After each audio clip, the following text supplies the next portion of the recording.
C1 the good fella. C1's the good fella. Live and exclusive. Peace and blessings.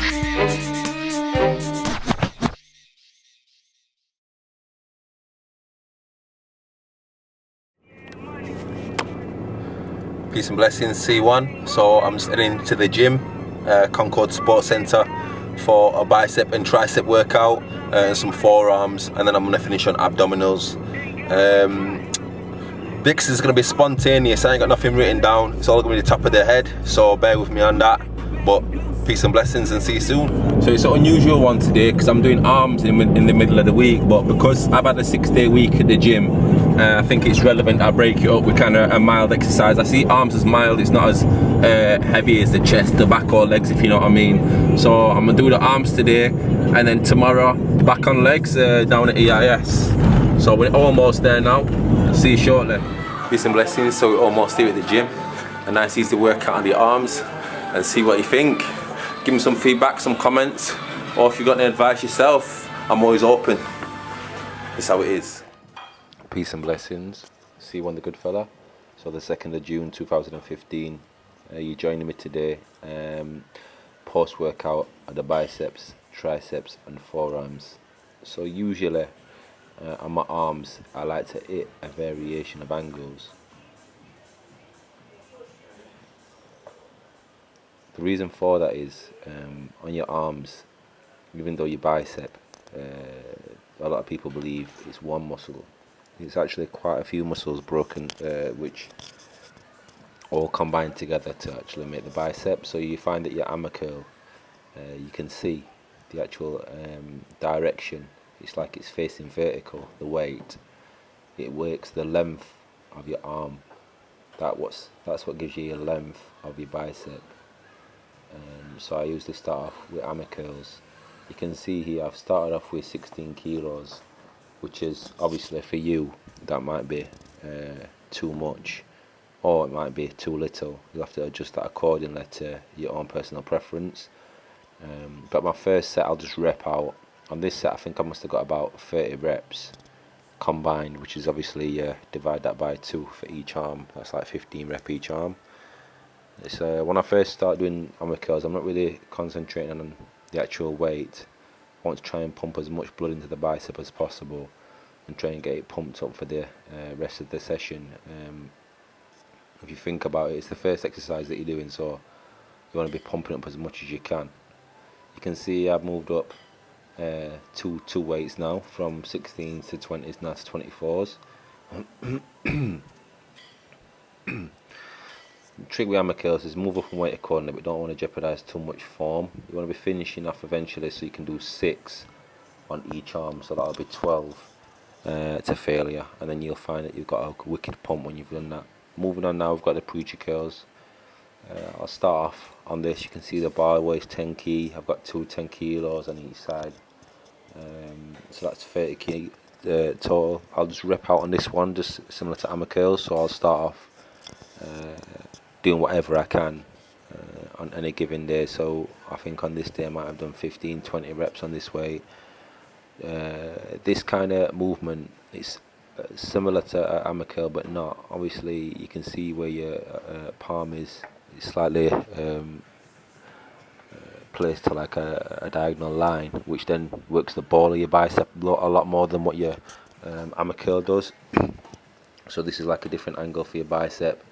This is how you get the ball, or that apple shape on the top of your bicep. I can see you've moved up now from the 10 kilos to the 15 kilo plate, so that when you move up in weight on this, you don't want to be jeopardising form. You just want to be increasing your weight so that eventually reps start dropping down. So my first set I got 15 reps. I think on this one with the 2 15s on each side, I think I've got like 12-10 reps. And I moved to the 20s on each side, I've got like 8-10 reps again. And then eventually I moved to 2 20s and 5, so that's 60 kilo, and I get 4 to 6 reps on that as well. So you want to move up like basically as smoothly as you possibly can. We aren't trying to increase too much weight and jeopardising form and risking injury and stuff. So just move up and try and trust you got on this one and move up accordingly. But you do want to be pushing yourself, but not too much.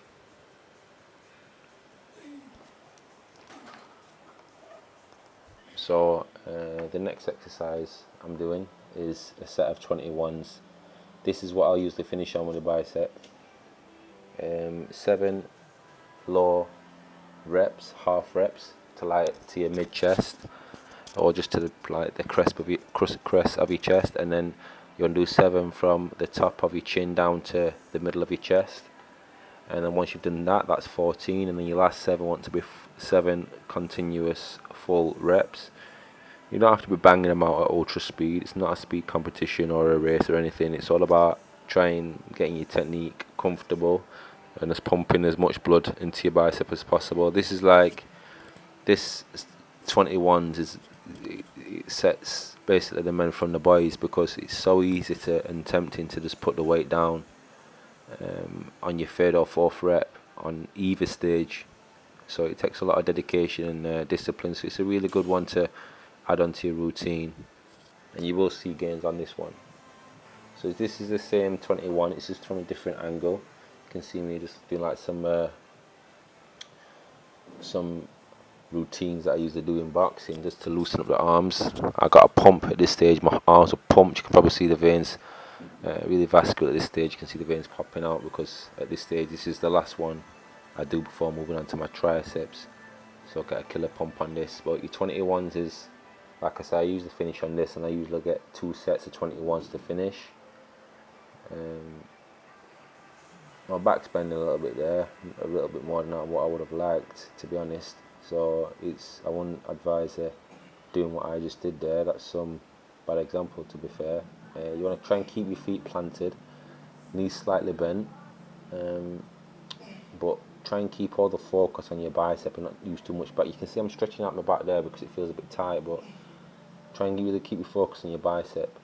And it is important when you're doing your biceps to really focus on lowering the weight with control as much as you are lifting the weight with control. So just bear that in mind all the way through each bicep movement, to control it on your upwards foot movement, also your downwards movement as well. You're contracting as well, whatever. So now moving on to the triceps. Overhead dumbbell tricep extension. The good trick what I usually use is if you can see here, I'm using the preacher bench, but I'll turn it around. And the reason I do that is it keeps a good support for your back, and that'll prevent injuries. I've seen a lot of people do this on a straight bench, or also with the back just freelance, not resting on anything, but that really puts a lot of strain on your lower back, and obviously can incur further injuries when you start going heavy. So you want to try and get as much support as you can when you do your overhead tricep press. So therefore I do recommend that you use the preacher bench, turn it around. Like I say, you don't have to sit on it the normal way, turn it with your back against the preacher bench, and really use it to support the top of your back. You'll find that it works a godsend when you're doing your tricep overhead press, and it really does assist you with able to increase the weight and go heavier, because you've got your support on your back. You'll find if you did this heavy without supporting your back, you could really get a definite injury. So try and avoid that unless you can use a good support like the preacher bench, like I've got right here. Preacher bench or not, you want to start off light and work your way up, as with any weights. I always recommend doing pyramids. I'm not a bodybuilder or a power lifter, so I don't need to go heavy all the time. Even though this is, ironically, this is the heaviest weight they've got in Concord, a 40 kilo dumbbell, can you believe it? But still, man, reps out with this weight easy as well. Always do weights that you feel comfortable with, and never jeopardize technique for weight just to look good in the gym, because it's not about looking good in the gym, it's about keeping your body healthy and fit and maintain that correct technique. And with correct technique will come strength and power, believe me. So moving on now to the skull crushers, we've got 4 sets of 6 to failure. So what I mean by that is you start off with your first set, you can get a minimum of 6, but what I'll do is I'll put the weight on the bar and I'll just rep out, and that's why it says to failure, because really and truly, if you said 12 and you can get 15, what's the point doing 12? Do 15. And if you get to 15 you can do 20, what's the point doing 15? Do 20. You just want to do it to failure, and that's how you get growth, is by pushing it to failure every single time and increasing the weight accordingly, so that you get to between 6 and 12 reps, depending on what kind of result you're wanting. 6 for bulk, and 10, 12, like I said, for size and strength and definition as well, so it depends what you're wanting. Straight from the skull crusher, I'll before putting the bar down like I've just done there, I usually do close grip tricep press, because you find that the tricep press, you work a lot of your tricep, chest press, so you will find that you work a lot of tricep with that movement. So I'll go straight from skull crusher straight to the press and burn out, and like do like like whatever I do on the skull crusher, I'll try and match that on the press as well. With skull crusher, it's just important to keep your elbows in a set position once you've got the bar above your head, and try not to hit the bar on your head. I mean, I don't know why I was wearing a hat this direction when I was doing it, but I probably made it harder for myself. Also, it probably made it that I had to control the weight better, to be honest. But yeah, straight going from skull crusher, once you've done whatever number you feel is comfortable, not done too much so you can't put it down safely, go straight to your chest press and push that as well.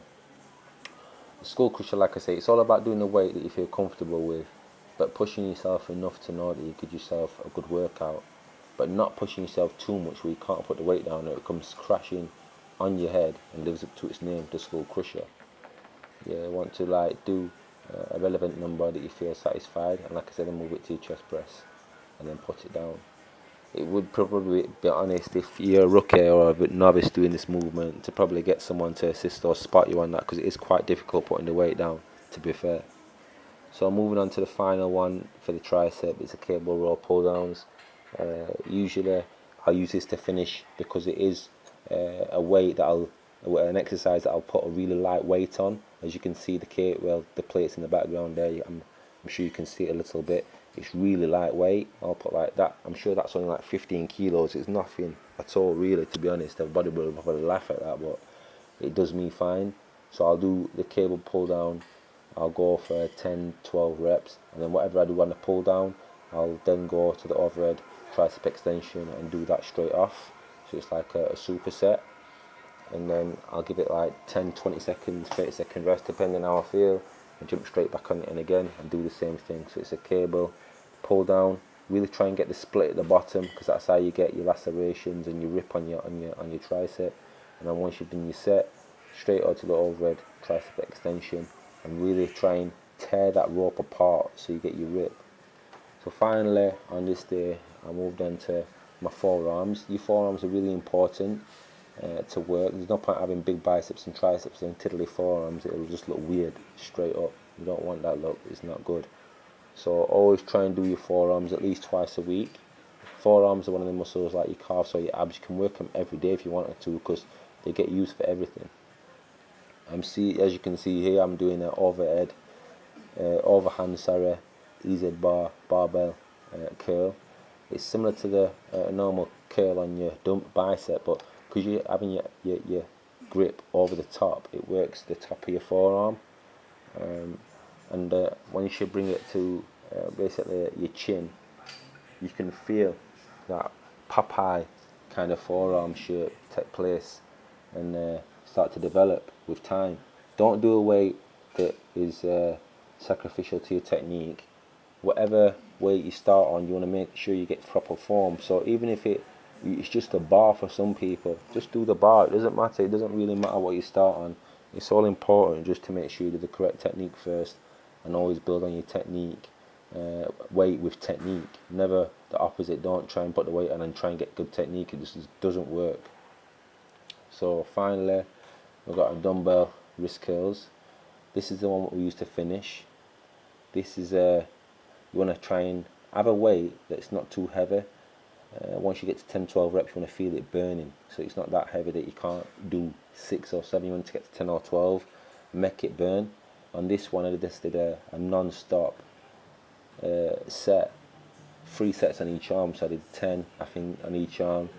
Switch, did 10 on the other arm. Switch, 10 on this arm. Switch, did 10 on that arm until the set was complete. And this is what I finished on today. Unfortunately, I couldn't do abs because I ran out of time. But if you want to see ab workout, go check out one of my other videos on YouTube, and it's sure to be there. But like I say, if you work your forearm, That's a secret technique to a good power punch as well.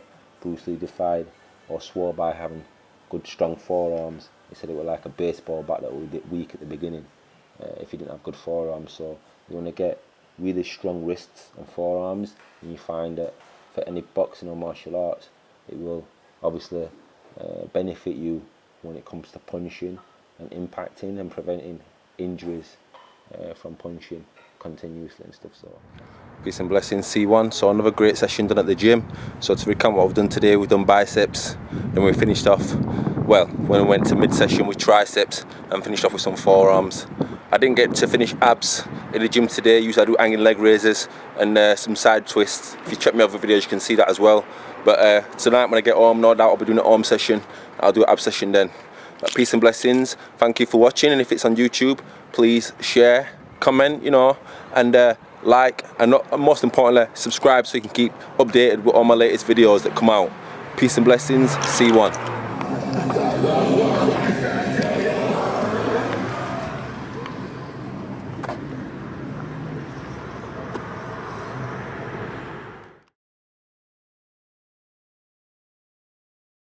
C1 the good fella. C1's the good fella. Live and exclusive.